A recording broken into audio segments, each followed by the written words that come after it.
on 92.3 where Vegas rocks. I am so excited because I have the monster among men, multi-champion in the WWE, Braun Strowman. How are you? Doing awesome. Doing awesome. How's everybody in Las Vegas? It's The city finally that cool. never sleeps, Riders out in the city that never sleeps. I feel like I never sleep when I'm there. No, you know what? I've seen that you were here not too long ago.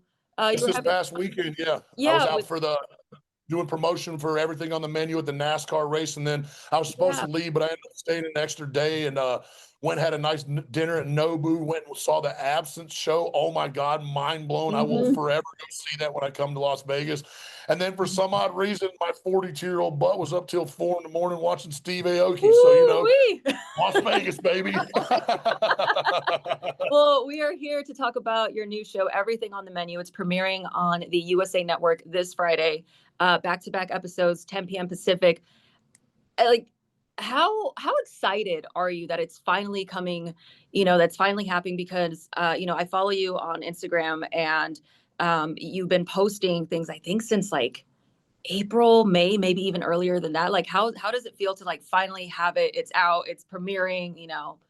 What are the feelings? I'm very anxious, nervous, excited, like all the emotions, all like in one. Like I'm literally on the verge of just exploding and stuff like that. But no, it's so humbling. It really, really is. It's just to see the effort that USA Network has put behind this and how much they support me. And like I get phone calls from friends and family members, like I've seen you 15 times today on 5 different channels and all this other stuff. So the support that I have with them and the relationship that I've kindled with USA over the last decade with my time with WWE, now my time with them, with my own programming, everything on the menu and stuff. It's honestly, I'm the luckiest redneck on earth. I don't know how else to put it. I mean, and it's just so fun because for me, it's an opportunity as well. The whole world knows Braun Strowman. They knew what I did in WWE and stuff. This is the opportunity. This is unscripted, and it's the first time I have a major platform that I get to show the world Adam Scherr, the man behind the monster. So it's really fun with all that aspect of getting to show more of my personal side and things like that, having fun. I chalk it up with the customers. I'm in the kitchen with the chefs getting my hands dirty. I'm buying shots for everybody in the bar. It's just a big party and it's so much fun. And like I said, it's such a fun concept of a show too, because like the idea, like think about how many times you've gone out to eat and you're watching people's food come around and you're like, man, that looks good. That All the looks good. time. That looks good. You're looking at the menu. Everything's so overwhelming. Like I can't make up my mind what I want to eat. Well, neither can I. So order everything on the menu. So how did this idea come about? Like, who approached who? Was it your idea? So 2023, I had a really bad neck injury that I thought was ending my career and my normal day-to-day life. So my head got whipped back and it pinched my spine and both my arms dropped. They were paralyzed for about 3 seconds in the ring. And then Oh, for like 5 to 6 days of the afterwards before I had surgery, every half hour or so, it would feel like someone would dump boiling water down my arms and my fingers would go numb and tingle and stuff like that. So very blessed. WWE and unbelievable doctors that they have there got me in, got me fixed up. They threw a metal plate, 4 screws in my neck. I actually got more range of motion back because I didn't know at the time I had stenosis of the spine and stuff like that. wow. So yeah, got that. And while I'm out with my recovery, I'm like, man, am I ever going to be able to wrestle again? Am I going to have a normal life? Am I going to be able to lift weights, all this other stuff? And I had this realization of not only my physical stature that I've been blessed with attributes that not everybody gets, but something inside of me that I know I've been given is an ability to put smiles on people's faces. Yeah. And my thought was how, where, when, why can I keep doing that? So I'm on the phone with my agent, Nick, and my good friend, Kevin, who's the producer on the show. And we're talking about something. I don't know if they're giving me a hard time about it or goofing around, but they're talking about how when I go out to eat, I'll order 2, 3, 4 entrees every time I go out to eat. One, well, look at me. I'm 350 pounds of protein stacked into a meat Yep. castle. Yep. But two, the unbelievable opportunities that I had traveling around the world with WWE and experiencing so many different walks of life in the culinary space and learning that I like trying new foods. I like trying different spins of foods, learning new ingredients, learning how the process works along the way. Because one of my favorite things to do is take people out to eat dinner and get them to experience stuff that they've never eaten before and try different things and experience life, because that's what it's all about. At the end of the day, we get one shot of this. Why not try as many things as you can? I have a saying, I'll try anything twice just to make sure I don't like it. And I really haven't found anything that I don't like in life when it comes to food. and stuff. So I'm out with this injury. We're talking about this and that. And I was like, yeah, half the time, man, I go to these restaurants, I really wish I could just order everything on the menu. And then Uh-huh. also, hang on a second. And we him hawed around. We ended up brainstorming. We shot a pilot episode just on our own, went out to a restaurant in Kewaskum, Wisconsin, which is about 45 minutes from my farm in Wisconsin. It's called the Great Outdoor Supper Club. And the Uh-huh. main reason why we picked it because they had a 96-ounce prime rib on the menu that I literally pick up like a loaf of bread and just start taking bites out of. It's borderline gross, but it's something to see for sure.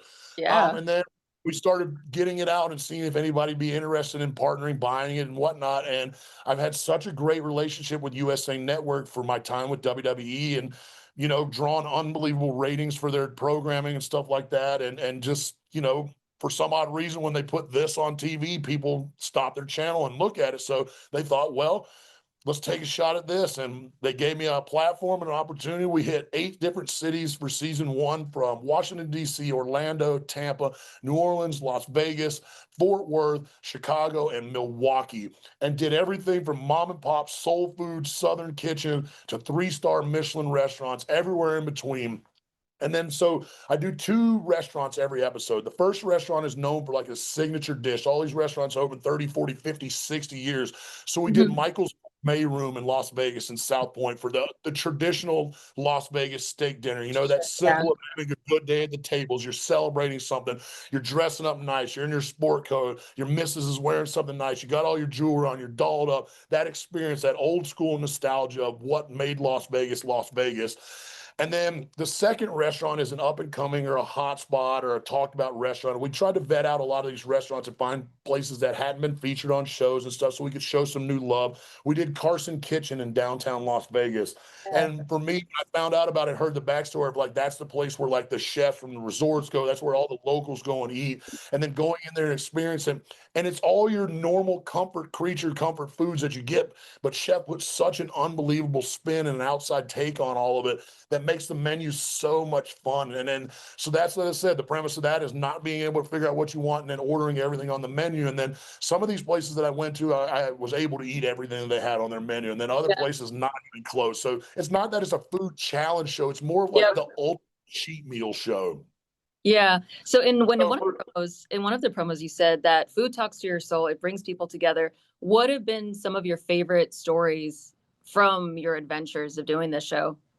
honestly, every episode has something special, excuse me, story wise, especially with the signature dishes and the restaurants that have been open for a long time.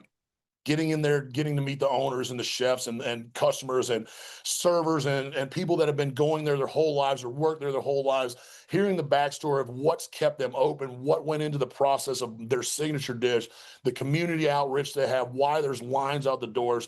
And then it's so neat because you're eating some of these things in their 56 years that have never changed. So you're taking a bite out of American history and you get to see a lot of that and having that fun and that interaction. One of the most special episodes for me, and it's the second episode that'll air. It's the Washington D.C. episode. We went to a restaurant called Ben's Chili Bowl in the heart of D.C. And they've been open for, I believe, 68 years. And the owner was in there that night, Miss Virginia Ali. She's 91 years old. And I sat down with her, and you talk about an absolute angel of a human being. She treated me within 30 seconds of talking to her. I felt like I'd known her my entire life. She had me well up in my eyes at the end of the thing, kissed me on the cheek, and told me that she felt like the Lord blessed her with another son that day. Hearing all the crazy trials and tribulations of them and what they went through the civil rights movement with the city being burned down and how the community came together to save that restaurant, how so many important people have been in there to eat, and how so many people go in there just to see and talk to her because it was so special. Like one of the kindest souls I've ever met. And it's so much fun. Like it really shines through. And it makes me appreciate how amazing life is and how awesome it is that I've got to meet and travel around the world and see all these people and walks of life and experience so many different things because I don't know what I did to deserve this, but I thank the Lord every day for it. That's awesome. Well, I know you have to go get going, but again, everything on the menu premieres on the USA Network October 24th, this Friday, with back-to-back episodes, 10 p.m. Pacific. And definitely keep an eye out for the Vegas episode. I'm very excited for that because I feel like When it comes to Vegas and food, we don't get a whole lot of love. So we really Yeah. appreciate this. Vegas is one of my favorite places to eat on earth. Y'all have an unbelievable culinary cuisine out there. What a nightlife, everything else in between. That's why I have a 36-hour rule with that city. Because anything more than I feel like y'all try to kill me, but it's worth it. Awesome. Well, thank you so much. We'll definitely be watching. And it was so great to talk to you. Awesome. Thank you so much. Enjoy the rest of your day. Many blessings.